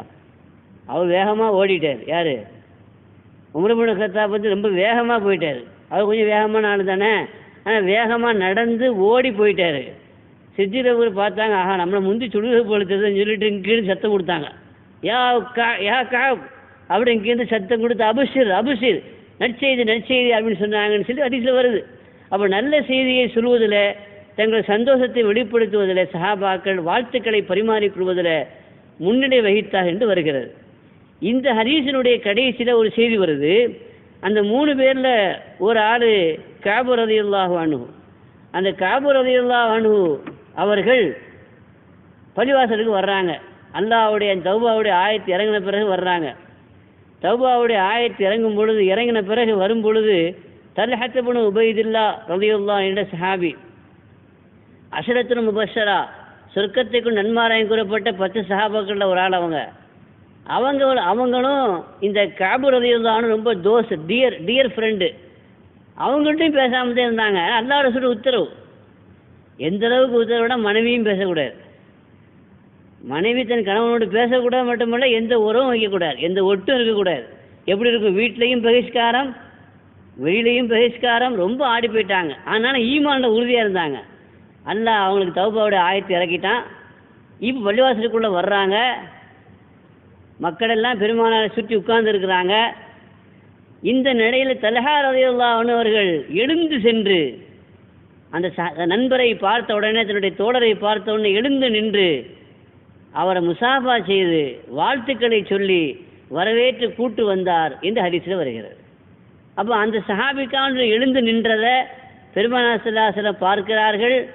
ஆனால் என்ன செய்யவில்லை? பெருமானார் ஸல்லல்லாஹு அலைஹி வஸல்லம் கண்டிக்கவில்லை. எனவே ஒரு ஆள் வருகிற பொழுது ஒரு நற்செய்தி சொல்வதற்காக வேண்டி வெற்றி பெற்றிருக்கிறாரு, அவருக்கு வாழ்த்துக்கள் சொல்லணும், நல்ல செய்திகளை சொல்லணும் என்பதற்காக வேண்டி எழுந்ததுக்கு தப்பில்லை. அதே மாதிரி பெரியவங்க அவங்க வந்திருக்கிறாங்க, அவங்களுக்கு எழுந்ததுக்கு தப்பில்லை. ஆனால் அவங்கள பார்க்கும் பொழுதெல்லாம் எழுந்திருக்கணுமா அப்படிங்கிறது தான் சர்ச்சைகள் இருக்கிறது. ஆக இந்த ஹதீஸில், இந்த பாடத்தில் இமாம் புகாரி அலைஹி ரஹ்மான் சொல்ல வர்றது என்னன்னா, உட்கார்ந்து இருக்கக்கூடிய உஸ்தாதிடத்தில் கேள்வி கேட்கக்கூடியவர் நின்றுக்கிட்டே நின்று கேள்வி கேட்கலாம், தப்பில்லை, தவறில்லை என்று சொல்ல வருகிறார். ஹதீஸில் என்ன வருது? அபு மூஸல் அஷ்அரி ரலியல்லாஹு அன்ஹு அறிவிக்கிறார்கள், ஜா ரஜுலுன் இலன் நபி ஸல்லல்லாஹு அலைஹி வஸல்லம், பெருமானார் ஸல்லல்லாஹு அலைஹி வஸல்லம் அவர்களிடத்திலே ஒரு மனுஷர் வந்தார். ஃபகால யா ரசூலல்லாஹ் மல் கிதாலு ஃபீ சபீலில்லாஹ், அல்லாஹ்வுடைய பாதையில் ஜிஹாது செய்வதுன்னா என்ன அப்படின்னு கேட்டார். இன்னைக்கு யுத்தங்கள் நடக்கிறது, பல்வேறு காரணங்களுக்கான யுத்தங்கள் நடக்கிறது. அந்த யுத்தத்தில் கலந்து கொள்ளக்கூடியவர்கள் பல்வேறு காரணங்களுக்காக வேண்டி கலந்து கொள்கிறார்கள். வீராவேசத்தோடு அந்த போர்க்களத்தில் போர் செய்யக்கூடியவரை வீரர்களுடைய எண்ணங்கள் வித்தியாசப்படுகிறது, நோக்கங்கள் மாறுபடுகிறது. இவன் ஃபீ சபீலில்லாஹ் ஜிஹாது செய்தால் அதற்கு ஒரு சவாபு இருக்குது, அதற்கு மார்க்கத்தில் உயர்ந்த ஸ்தானமும் அந்தஸ்தும் இருக்குது. இப்போ இந்த ஸ்தானமும் இந்த அந்தஸ்து யாருக்கு கிடைக்கும்? உண்மையிலேயே ஃபீ சபீலில்லாஹ் ஒரு நடக்கக்கூடிய ஒரு போர், பத்ர் போர்னே வச்சுக்குவோம், உஹது போர். இப்போ இந்த போரில் கலந்துக்கிறாரு. ஆனால் இந்த போரில் கலந்து கொண்டால் இவர் ஃபீ சபீலில்லாஹ் கலந்து கொண்டு யுத்தம் செய்த போர் செய்ய சவாபு இவருக்கு கிடைக்குமா? கிடைக்கணுமான என்ன செய்யணும் என்பதை தெரிந்து கொள்வதற்காக வேண்டி மல் கிதாலு ஃபீ சபீலில்லாஹ், அல்லாஹ்வுடைய பாதையில் யுத்தம் செய்வது என்பது என்ன என்று கேள்வி கேட்டார். அப்படி கேள்வி கேட்கும் அவரே பதில் சொல்றாரு, ஃபஇன்ன அஹதனா யுகாத்திலு, எங்களில் சில பேர் யுகாத்திலு கலபன், கோபத்திலே சண்டைக்கு போடுறாங்க. அவருக்கு இருக்கிற கோபத்தை, அதாவது யாரை எதிர்த்து சண்டை செய்ய போகிறாரோ அவர்கள் மீது ஒரு கோபம் இருக்கு. அந்த கோபத்திற்கு பரிகாரத்திற்காக வேண்டி யுத்தம் செய்கிறார் சில பேர். காத்திலு சில பேர் சில சமயங்களில் ரோஷத்தின் காரணமாகவும் சண்டை செய்கிறார்கள். ஆக ரோஷம் வந்த காரணத்தினால, கோபம் வந்த காரணத்தினால, குறுகிய எண்ணத்தின் அடிப்படையில் சண்டை செய்கிறாங்க. நடக்கக்கூடிய யுத்தம் என்பது ஃபீ சபீல் நடக்க யுத்தமாக இருந்தாலும் எல்லோருடைய நோக்கமும் ஒன்றாக இருக்கவில்லை என்று வருகிற பொழுது இது ஜிஹாது, அங்கீகரிக்கப்பட்ட ஜிஹாதினுடைய சவாபை அல்லாஹ்வுடைய பேரருளை பெற்றுத்தருமா என்பதுதான் இந்த கேள்வி. ஹதீஸில் வருது, ஒமா ரஃபா இலைஹி ரஸஹு இல்லா அன்னஹு கான காயிமன். பெருமானார் ஸல்லல்லாஹு அலைஹி வஸல்லம் தலையை உயர்த்தி பார்த்தாங்க. யாரு அப்படின்னு பார்த்தாங்க. ராவி அறிவிப்பாளர் சொல்றாரு, ஏன் ரசூலுல்லாஹ் தலையை உயர்த்தினாங்கன்னா கேள்வி கேட்டவர் நின்றுக்கிட்டு இருந்தார், அதனால பெருமானார் உட்கார்ந்துருந்தாங்க. இப்போ தலையை உயர்த்தி அவரை யாரும் தெரிந்து கொள்வதற்காக வேண்டி பார்த்தாங்க. அப்போ இந்த ஹதீஸில் என்ன வருது? கேள்வி கேட்டவர் உட்கார்ந்துருக்கிறார், கேள்வி கேட்கப்பட்ட பெருமானார் ஸல்லல்லாஹு அலைஹி வஸல்லம் உட்கார்ந்துருக்கிறாங்க, கேட்டவர் நின்றுக்கிட்டே இருக்கிறாரு. இது தப்பு இல்லை, அது கூடும் என்று சொல்ல வர்றாங்க. அவர் ஸல்லல்லாஹு அலைஹி வஸல்லம் ஒரு அழகான பதில் சொன்னாங்க. எல்லா கேள்விக்கும் பதிலாக, எல்லா சூழ்நிலைகளுக்கும் பொருந்தக்கூடிய, எல்லா நிலைகளுக்கும் அது பொருந்தி வரக்கூடிய ஒரு அற்புதமான பதிலை சொன்னார்கள் பெருமானார் ஸல்லல்லாஹு அலைஹி வஸல்லம். என்ன சொன்னாங்க? மன் காத்தர லித்தகூன கலிமத்துல்லாஹி ஹியல் உல்யா ஃபஹுவ ஃபீ சபீலில்லாஹி அஸ்ஸ வஜல். அல்லாஹ்வுடைய கலிமாவை ஓங்க செய்ய வேண்டும் என்பதற்காக, அல்லாஹ்வுடைய மார்க்கத்தை ஓங்க செய்ய வேண்டும் என்பதற்காக எவர் ஜிஹாது செய்கிறாரோ அவர் தான் ஃபீ சபீலில்லாஹ் ஜிஹாது செய்கிறதை தவிர தனிப்பட்ட வெறுப்பின் அடிப்படையில், தனிப்பட்ட கோபத்தை வெளிப்படுத்துவதற்காக வேண்டி, தனிப்பட்ட கோபத்தினுடைய பழிவாங்கும் உணர்ச்சிக்காக வேண்டி, அல்லது ரோஷத்தின் வெளிப்பாடாக இப்படி எந்த குறுகிய எண்ணத்தில் யுத்தத்தில் கலந்து கொண்டாலும் அது ஃபீ சபீலில்லாஹ் ஜிஹாதாக வராது. மாறாக அவருடைய நோக்கம் ஒன்றாக இருக்க வேண்டும். என்ன நோக்கம்? அல்லாஹ்வுடைய கலிமத்தை, அல்லாஹ்வுடைய வசனத்தை, அல்லாஹ்வுடைய மார்க்கத்தை ஓங்க செய்ய வேண்டும், அதை உயர்த்த வேண்டும், அதை உலகத்திலே பரப்ப வேண்டும் என்ற உயர்ந்த நோக்கத்தில் அவர் அதை செய்தால் அவர் ஃபீ சபீலில்லாஹ் ஜிஹாது செய்வதாக அர்த்தம் கொள்ளப்படும் என்று நபிகள் நாயகம் ஸல்லல்லாஹு அலைஹி வஸல்லம் பதில் சொன்னாங்க. இந்த ஹதீஸில் அதற்கான பதில் கிடைக்கிறது. நம்ம இங்கே ஒரே ஒரு செய்தியை மட்டும் நம்ம இங்கே பார்த்து விட்டு அடுத்த பாடத்திற்கு போகலாம். அதான் இதற்கு முந்தைய பாடத்தில் ஒரு உஸ்தாத் இடத்துல கேட்கப்படுது, இந்த ஊர்லேயே பெரிய ஆலிம்சா யாருங்க அப்படின்னு கேட்கப்பட்டுச்சு. இந்த ஊர்லேயே பெரிய அறிஞர் யார், பேரறிஞர் யார், அல்லது பெரிய உஸ்தாது யார் அப்படின்னு கேட்டாங்கன்னு வைங்க. அப்போ அவர் என்ன பதில் சொல்லணும்? உண்மையிலேயே அவர் பெரிய உஸ்தாதாக இருந்தாலும், உண்மையிலேயே அவரை விட அந்த ஊரில் பேரறிஞர்கள் வேறு யாரும் இல்லை என்று இருந்தாலும், இவர் தான் பெரிய உஸ்தாதாக இருக்கிறாரு, பெரிய ஆலிமாக இருக்கிறாரு, பெரிய பேரறிஞராக இருக்கிறாரு என்பதெல்லாம் உண்மைதான் என்றாலும் கூட, கேள்வி கேட்டவர் யாருங்க பெரிய உஸ்தாது, யார் பேரறிஞர் இந்த ஊர்லேயே மிகப்பெரிய பேரறிஞர் யார் என்று கேள்வி கேட்டால் நான் தான் அப்படின்னு செய்யக்கூடாது, சொல்லக்கூடாது. இப்படி என்ன சொல்லணும்? அல்லாஹு ஆலம் அப்படின்னு சொல்லணும். நமக்கு தெரியாதுங்க, இருக்கலாம், நிறைய பேர் இருக்கிறாங்க, யார் மிகப்பெரிய அறிஞர், யார் மிகப்பெரிய உஸ்தாது அப்படிங்கிறது அல்லாஹ்வுக்கு தான் தெரியும். அப்படி தான் சொல்லணுமே தவிர எப்படி சொல்லக்கூடாது? நான் தாங்க அப்படின்னு சொல்லக்கூடாது. அல்லது எனக்கு தெரியலன்னு கூட சொல்லக்கூடாது. அப்படின்னா என்ன அர்த்தம்? எனக்கு தெரியலன்னு அர்த்தம், நான் தான் வேறு யார் அப்படின்னு உள்ளுக்குள்ள அர்த்தம் வந்துடுதுல. அப்போ இது மாதிரியான அகங்காரத்தினுடைய, ஆணவத்தினுடைய, பெருமையினுடைய வெளிப்பாடாக, குறியீடாக நம்முடைய பேச்சு அமைந்து விடக்கூடாது. இந்த ஹதீஸ் அதாவது மூசா அலைஹிஸ்ஸலாம், ஹித்ர் அலைஹிஸ்ஸலாமுடைய ஆன்மீக பயணம் தொடர்புடைய ஒரு ஹதீஸ். கடந்த வாரத்தில் நீங்கள் அதை பார்த்திருப்பீர்கள். ஆன்மீக பயணத்தில் ஞானத்தை பயில்வதற்காக வேண்டி, ஞானத்தை பெறுவதற்காக வேண்டி செல்லக்கூடிய சிஷியன் குருவிடத்தில் எப்படி இருக்க வேண்டும்? பொதுவாக ஞானம் யாருக்கு கிடைக்கும்? நம்ம தஃசீர் வகுப்புலையும் சொன்னோம், ஞானத்தை பெறக்கூடிய, ஞானத்தை பெறுவதற்காக வேண்டி, பருகுவதற்காக வேண்டி வரக்கூடியவர் எப்படிப்பட்டவராக இருந்தால் ஞானம் கிடைக்கும்? பொதுவாக ஒரு கதை சொல்லுவாங்க. அதாவது ஒரு பெரிய அரசர் இருந்தார், அவருக்கு திடீர்னு ஞான வேட்கை ஏற்பட்டது. அவர் ஒரு ஞானி இடத்துல சென்று, நான் இந்த நாட்டினுடைய அரசன், இந்த நாட்டில் எனக்கு இவ்வளோ பெரிய அதாவது இடங்களை தான் எனக்கு சொந்தமானது, இந்த ஏரியாவே என்னுடைய கண்ட்ரோலில் தான் இருக்குது, அவ்வளோ பெரிய அரசனாக இருந்தாலும் கூட எனக்கு ஞானம் பயில வேண்டும் என்ற ஒரு ஆசை வந்திருக்கிறது, எனவே எனக்கு ஞானத்தை கற்றுக் கொடுங்கள் என்று அவர் கேட்டு நின்றார். அப்போ அந்த ஞானி அந்த குருநாதர் சொன்னாரா, நான் செத்த பிறகு வா அப்படின்னு சொல்லியிருக்கிறார். தெரிஞ்சது தான், கேள்வி கேட்ட நம்ம ஏற்கனவே பல தடவை கேட்ட விஷயந்தான். அரசருக்கு ஒன்றும் புரியல. ஐயா, படிக்க வந்ததே உங்கள்கிட்ட தானே, நான் ஞானம் பெறுவதற்கு வந்ததே உங்கள்கிட்ட தானே, இப்போ நான் செத்த பிறகு வந்தால் நீங்கள் செத்த பிறகு நான் யார்கிட்ட படிக்கிறது அப்படின்னு விளங்கிட்டு புரியல அவருக்கு. திரும்ப திரும்ப அதே கேட்டார், திரும்ப திரும்ப அதே பதில் சொன்னார். அப்போ அவர் சொன்னதுடைய சாரம் என்னன்னா, நான் அப்படிங்கிற அந்த அகம்பாவ செத்த பிறகு வா, நான் அரசன், நான் இந்த பகுதியை போல ஆளுகிற ஆட்சி செய்கிற ஆட்சியாளன் என்ற அந்த நான் இருக்கக்கூடாது. எந்த அளவுக்கு அப்படின்னு சொன்னால், நேற்று கூட தப்சீரை சொன்னோம், நான் பண்டிதன் என்ற எண்ணமும் இருக்கக்கூடாது, நான் மிகப்பெரிய விஞ்ஞானி மிகப்பெரிய அறிஞன் என்ப அந்த நானே வரக்கூடாது. ஜீரோன்னு சொன்னால் வார்த்தையில் மட்டும் ஜீரோவாக இருக்கக்கூடாது, உண்மையிலேயே ஜீரோவாக இருக்கணும் மனசளவில். நிறைய பேர் இல்லை, எல்லாருமே வார்த்தைக்கு பணிவாக பேசுவாங்க, பேசும்பொழுது மேடை பேச்சு பேசும்பொழுது தன்னை ரொம்ப பணிவாக காட்டிக்கொள்வார்கள். இந்த மடையனுக்கு ஒன்றும் தெரியாது அப்படின்னு சொல்லுவாங்க, அதான் கொஞ்சம் ஓவர் தான். இந்த மடையனுக்கு ஒன்றும் தெரியாதுன்னு சொல்கிறவன் அடுத்து வரக்கூடியவர் மடையவர்கள்னு சொன்னான்னு வச்சுக்கோங்க, அவரால் ஜீர்ணிக்க முடியுமா? நான் என்னை பற்றி அப்படி சொன்னேன், அதனால் நீ சொல்லலாமான்னு கோவரத்தில். அப்போ உண்மையிலே தன்னை மடையன்னு நினைக்கல, வேஷம் போடுறாருன்னு அர்த்தம். தேவையில்லாத வேஷம் போட வேண்டிய அவசியம் இல்லை. பணிவை வெளிப்படுத்துவது என்பது வேற, பணிவாக நடந்து கொள்வது என்பது வேற. உண்மையிலேயே கல்வி கற்றுக்கொள்வது என்பது என்று ஒன்று இருக்குது, ஞானத்தை பெறுவது என்று ஒன்று இருக்கிறது. கல்வி கற்றுக்கொள்ளக்கூடியவன் என்று வருகிற பொழுது ரெண்டு பேரும் கல்வி கற்றுக்கொள்ள மாட்டாங்கன்னு வருது ஹதீஸ்ல. ஒரு ஆள் யார் அப்படின்னா வெட்கமுடையவன், ரொம்ப வெட்கப்படுறார்.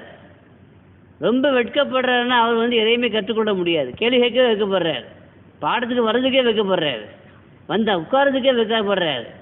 அப்போ வெட்கம் உள்ளவரும் கல்வி கற்றுக்கொள்ள வாய்ப்பு இல்லை. இன்னொரு ஆள் பெருமை உள்ளவன், அகம்பாவம், நான் என்ன அவர்கிட்ட போய் கேட்கறது, நான் என்ன அவர்கிட்ட போய் படிக்கிறது அப்படின்னு நினைக்கிறாங்க பாருங்க, இவங்களும் என்ன செய்ய முடியாது. இது சராசரியான கல்விக்கே அகம்பாவம் கூடாது.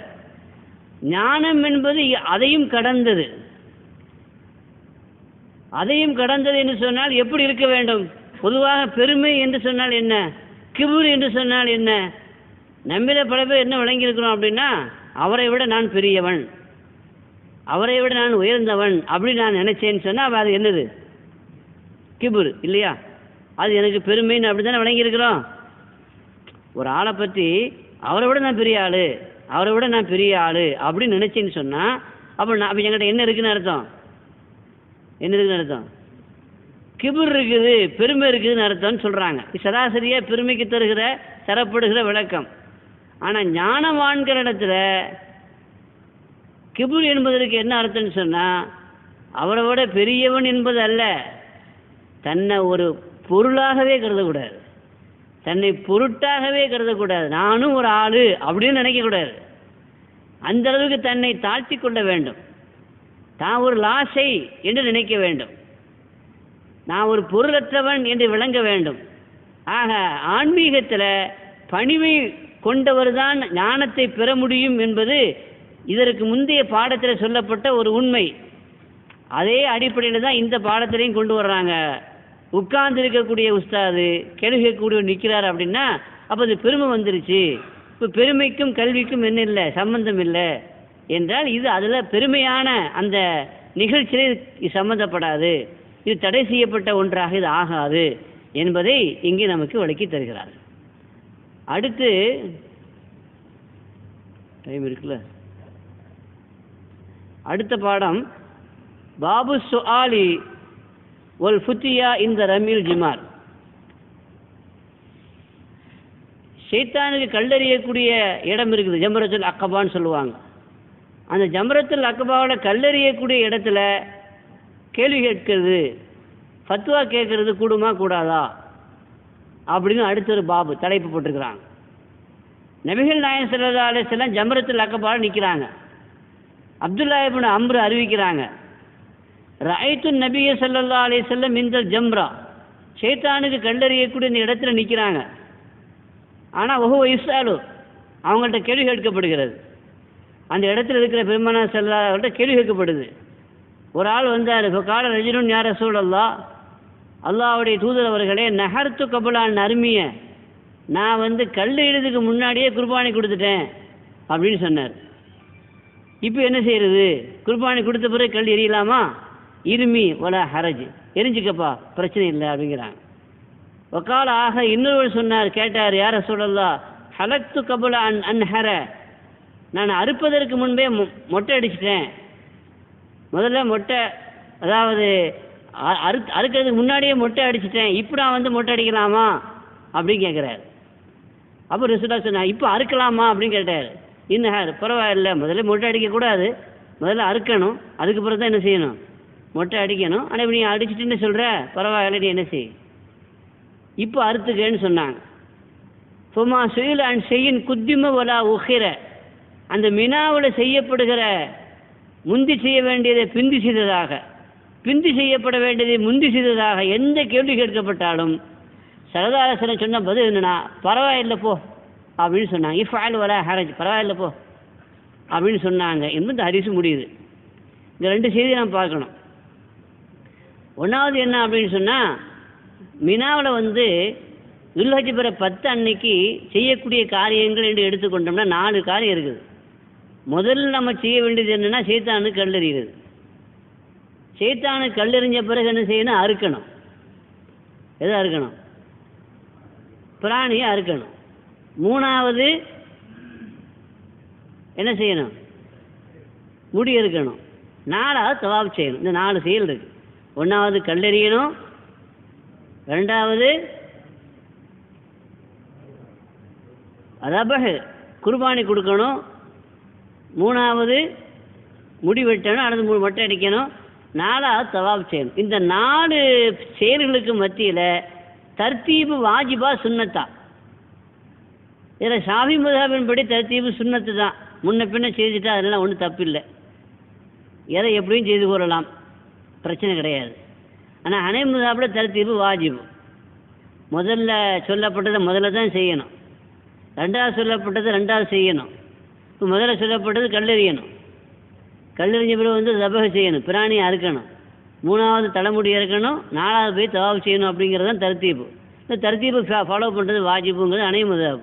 இப்போ இந்த ஹதீஸில் இஃபால் வலா ஹரஜா, பரவாயில்ல செய்யி அப்படின்னு சொன்னாங்கன்னு சொன்னால் இதுக்கு அர்த்தம் என்ன? கஷ்டம் இல்லை அப்படின்னா பாவம் இல்லை என்ற அர்த்தம். இமாம் அபு ஹனீஃபா ரஹ்மத்துல்லாஹி அலைஹி அவர்களும் இமாம் மாலிக் ரஹ்மத்துல்லாஹி அலைஹி அவர்களும் இந்த ஹதீஸை எப்படி விளங்குறாங்க அப்படின்னு சொன்னால், ஒலா ஹரஜ, கஷ்டம் இல்லை அப்படின்னா பாவம் இல்லை. ஏன்னா முதல்ல இப்போ தான் ஹஜ்ஜுக்கு வந்துருக்குறாங்க ரசூலுல்லாஹ் கூட. எல்லாருக்கும் எல்லா மசாலும் தெரியணுங்கிற அவசியம் இல்லை. இப்பவுமே நம்ம ஹஜ்ஜுக்கு போகும்போது குழம்பிடுது. ஃபஸ்ட்டு ஏற்படுகிற முதல் அனுபவம். அதனால் தெரியாமல் நீங்கள் தரத்தீப் மாற்றி செய்துட்டீங்க. அதனால் உங்களுக்கு ஆகிரத்தில் பாவம் இல்லை, ஆனால் தம் கொடுக்கணும். ஹனஃபி மذஹப் பிரகாரம் என்ன செய்யணும்? தம் கொடுக்கணும். ஷாஃபி மذஹப் பிரகாரம் துன்யாவிலையும் ஆகிரத்திலையும் பாவம் இல்லை, துன்யாவிலையும் அது குற்றம் இல்லை, தம் கொடுக்க வேண்டிய அவசியமும் இல்லை. இது மதுஹபுடைய நிலைப்பாடு, ஹதீஸினுடைய விளக்கம். இது மாதிரியான கேள்விகள் எங்கே வச்சு கேட்கப்படுது?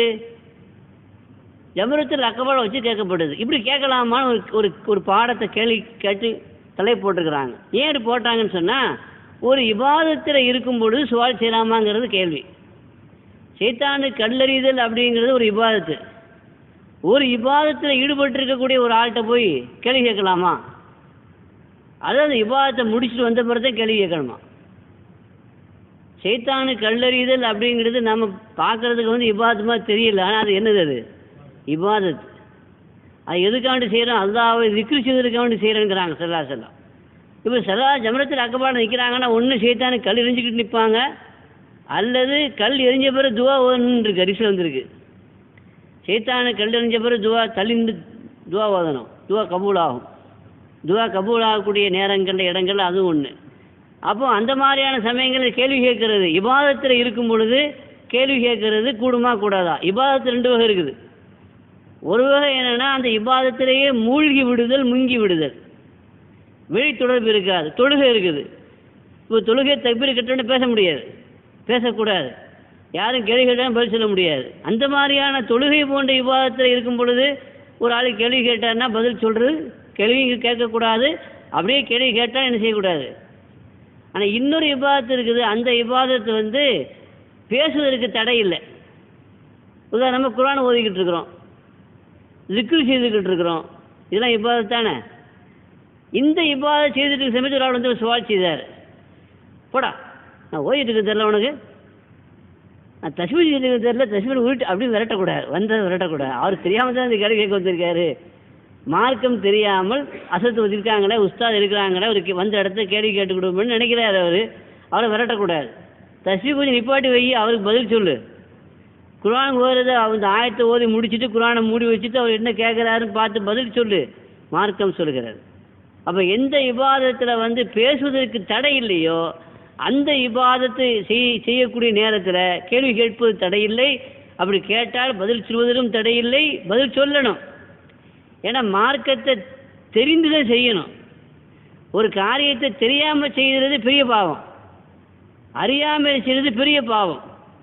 அதனால் தெரிந்து செய்யணும் என்பதற்காக வேண்டி அவர் தெரியாமல் வந்து கேட்கறதுனால மிக முக்கியமான கேள்வியாக கூட இருக்கலாம்ல. அப்போ இந்த முக்கியமான கேள்வியை வந்து அவர் தெரியாமலேயே இருக்கிற சமயத்தில் அப்போ நீங்கள் வந்து அவருக்கு வந்து பதில் சொல்கிறது உங்கள் மீது கடமை. அவரை விரட்டி விடவோ துரத்தி விடவோ அவர் மேலே கோவப்படவோ கூடாது. இங்கே ரசூலுல்லாஹி ஸல்லல்லாஹு அலைஹி வஸல்லம் சைத்தானை கல்லெறிஞ்சிட்டு இருக்கிறாங்க, அல்லது அதுக்கடுத்து திக்ர் செய்துட்டு இருக்கிறாங்க, அடுத்து துவா செய்துட்டு இருக்கிறாங்க. இங்கே வந்து கேள்வி கேட்குறாங்க, ஏப்பா விவஸ்தை இருக்கா உனக்கு, நான் கல் எறிஞ்சிட்டு இருக்கேன், என்கிட்ட வந்து கேள்வி ரசூலுல்லாஹ் என்ன செய்யலை, துரத்தி விடலை. நான் வந்து திக்ர் செய்துட்டு இருக்கேன், நீ வந்து என்கிட்ட வந்து கேள்வி கேட்குறேன்னு சொல்லி அவரை விரட்டலை. மாறாக என்னென்ன கேள்வி கேட்குறாங்களோ அதுக்கெல்லாம் பொறுமையாக பதில் சொல்கிறாங்க. எனவே இது மாதிரியான சமயங்களில் இபாதத்திலேயே நாம் இருந்தாலும் பதில் சொல்லணும். ரோட்டில் போயிட்டுருக்குறோம், ரோட்டில் போயிட்டுருக்கும் பொழுது என்ன செய்கிறார், வண்டியை நிப்பாட்டி ஒரு சவால் செய்கிறார், பதில் சொல்லணுமா? கேள்வியை பொறுத்து பதில் சொல்லணும். மிக முக்கியமான கேள்வியாக இருக்கலாம். அதுக்காக நடு ரோட்டில் பதில் சொல்லியிருக்காருங்க, பின்னாடி ஒரு ஹார்ன் அடிச்சிடும். ரெண்டு பேருமே காடியை கொஞ்சம் ஓரத்தில் நிப்பாட்டி டிராஃபிக் ஜாம் ஆகாமல் பார்த்து கொள்ளணும் இல்லையா?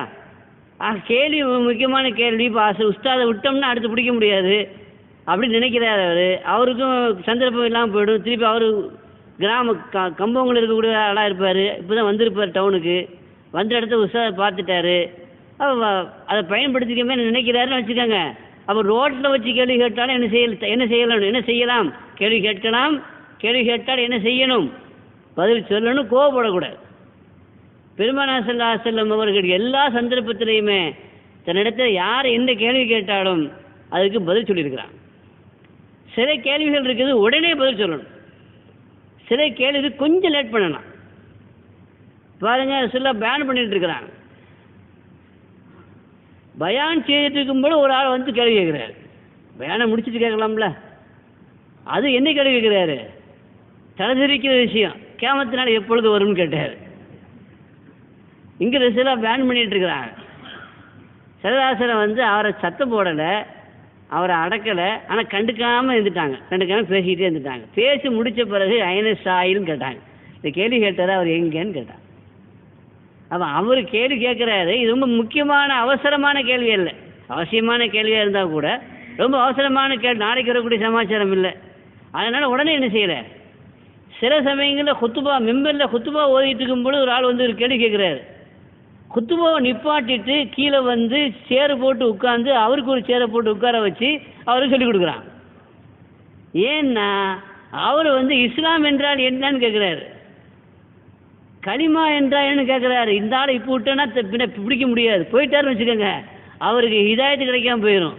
குத்துபா இப்போ இல்லை, பிறகு ஓதிக்கலாம், பிரசங்கம் தானே பண்ணுறோம். அதனால் குத்துபாவை நிப்பாட்டிட்டு கீழே இறங்கி வந்து என்ன செய்கிறாங்க, ரசூலுல்லாஹி ஸல்லல்லாஹு அலைஹி வஸல்லம் இஸ்லாம்னா என்ன, கலிமான்னா என்ன அப்படின்னு விளக்கம் சொல்கிறான். கேள்வியினுடைய அவசியம். ஒது இருக்குது, ஒது முக்கியமான விஷயம், ஒது கூடாட்ட தொழுவக்கூடாது. இப்போ ஒது சம்பந்தமான ஒரு கேள்வி, அவசரமான ஒரு கேள்வி கேட்குறாரு அவர். இப்போ ஒது செய்யணும், அவர் நேரம் இல்லை, அப்படின்னு சொன்னால் உடனே என்ன செய்யணும்? இல்லை நேரம் இருக்குது, ஒவ்வொருக்கும் நேரம் இருக்குது, நம்ம பயான் செய்து முடித்த பிறகு பதில் சொல்லலாம்.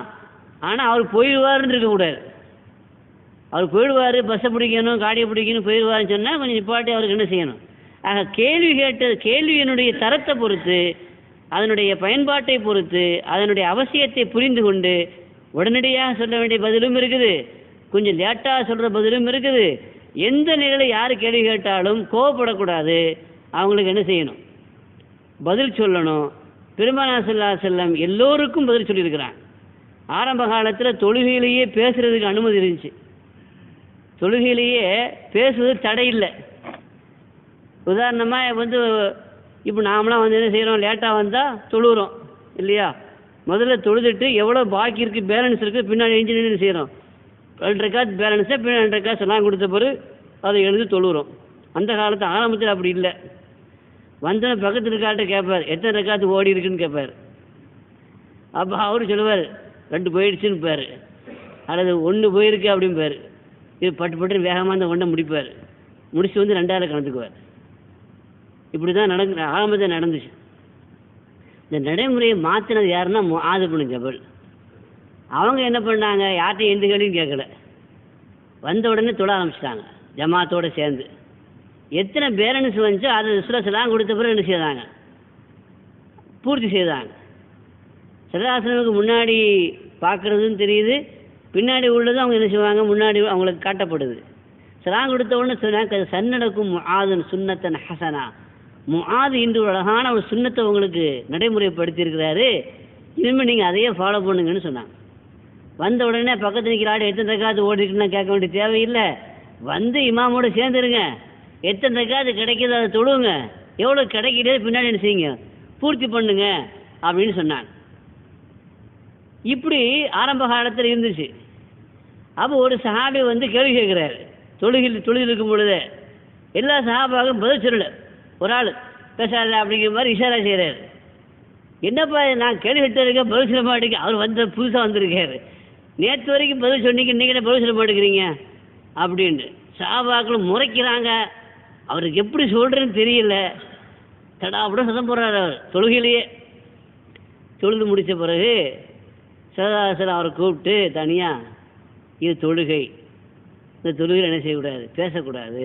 இப்போ அந்த சஹாபி சொல்கிறாரு, நான் பண்ண அந்த கலவரத்தில் ரசூலை என்னை கூப்பிட்டு தண்டிப்பாங்கன்னு நினச்சேன். ஆனால் என்ன ஒன்றுமே செய்யலை. ரொம்ப அன்பாக கூப்பிட்டு பக்கத்தில் வைத்து மென்மையாக எடுத்து சொன்னார்கள். எது செய்ய வேண்டும், எப்படி செய்ய வேண்டும் என்பதை எடுத்துரைத்தார் என்று ஹதீஸில் வருகிறது. ஆக ஓதி கொடுக்கக்கூடிய உஸ்தாதாக இருக்கக்கூடியவர், மார்க்கத்தை சொல்லிக் கொடுக்கக்கூடிய போதகராக இருக்கக்கூடியவர்கள்ட்ட பொறுமை இருக்க வேண்டும். வரக்கூடியவர்களை அரவணைக்க வேண்டும், அவங்களை விரட்டி விடக்கூடாது. ஏன்னா மார்க்கத்தை தெரிந்துவதற்கு வந்ததே பெரிய விஷயம். ஒரு தப்பு நடந்துட்டுச்சுன்னா கம்பெடு காதடின்னு சொல்லி சண்டை போட்டு அவனை விரட்டி விட அடுத்து வரவே மாட்டான். அப்போ அவனை மெதுவாக கூப்பிட்டு பண்பாக சொல்லணுமே தவிர, எத்தனையோ அணுகுமுறைகளில் வித்தியாசம் காட்டுறதுனால பள்ளிவாசலுக்கு அன்னைக்கு தான் வந்திருப்பாங்க. போட்டு சண்டையில் அன்னைக்கு பார்க்க அவன் செல்ஃபோனை ஆஃப் பண்ண மறந்துருப்பான்னு வச்சுக்கோங்க. இப்போ காலம் மாறி போச்சு. சவ்வு சுகுப்புக்கும் ரஹிமுக்கு முன்னான்னு சொன்ன காலம் ஒன்று இருந்துச்சு. சஃப்புகளை நேராக்கி கொள்ளுங்கள், நெருக்கமாக நின்று கொள்ளுங்கள்னு சொல்லி தான் தொழுகை ஆரம்பிக்கணும். இப்போது சஃப்புகளை நேராக்கி கொள்ளுங்கள், செல்ஃபோன்களை ஆஃப் செய்து கொள்ளுங்கள், அதுவும் சொல்ல வேண்டிய காலமாக இருக்குது. சில சமயத்தில் மறந்துட்டு அவர் செல்ஃபோனை வந்து ஆன் பண்ணி வச்சுட்டாரு. யதார்த்தமாக ஃபோன் பண்ணுறவனுக்கு தெரியாத தொழுகள் இருக்கான்ட்டு எப்போ அவர்கிட்ட என்ன செய்யணும்? தடாப்புடான்னு சத்தம் போட்டு, அறிவு இருக்கா அவனுக்கு? நாங்கள் தொழில் இருக்கும்போது தெரியல. அது என்ன வேடிக்கையும் கேவலம்னா, அவன் செல்ஃபோனில் வச்சுருக்க பாட்டு போட சினிமா பாட்டு. அங்கே வந்து எல்லோரும் அழகாக தொழுதுட்டு இருப்பாங்க, இங்கே அழகான மியூசிக்கில் ஓடுது. எல்லா தொழிலையும் ஹராப் ஆகுது. பல பேருக்கு டென்ஷன் வருத்தம் செய்யும். ஆனாலும் கூட ஆளை பார்த்துக்கணும். எப்போதும் வரக்கூடிய ஆளாக சத்தம் போடலாம். புதுசாக வந்திருக்கிறார் அப்படின்னு வச்சுக்கோங்க, மறந்துருக்கலாம். அப்போ நீங்கள் போகிற சத்தத்தில், நீங்கள் அவரை கண்டிக்கிற விதத்தில், என்னடா இது பள்ளிவாசலுக்கு போய் தொழான்னு பார்த்தா இந்த வெறுத்து வரானுங்கன்ட்டு அவர் பள்ளிவாசலை வெறுத்து ஓடிடக்கூடாது. நம்முடைய அணுகுமுறை மென்மையானதாக இருக்க வேண்டும் என்பதைத்தான் கண்மணி நாயகம் ஸல்லல்லாஹு அலைஹி வஸல்லம் நமக்கு படித்து கொடுக்குறாங்க. எந்த நிலையில் கேள்வி கேட்டாலும் நம்ம வேலையை நிப்பாட்டி வச்சுட்டு என்ன செய்யணும்? பதில் சொல்லணுமே தவிர, அதுக்காக வேண்டி அவரை வந்து சத்தம் போடவோ, அவரை விரட்டவோ, அவரை புறக்கணிக்கவோ கூடாது என்பதைத்தான் இந்த பாடத்தின் வழியாக ஹஜ்ரத் இமாம் புகாரி அலைஹி ரஹ்மா அவர்கள் இந்த ஹதீஸை நமக்கு போதிக்கிறார்கள். அல்லாஹ் ஜல்ல ஷானஹு வ தஆலா நமக்கு புரியக்கூடிய தௌஃபீக்கை தருவானாக. நமக்கு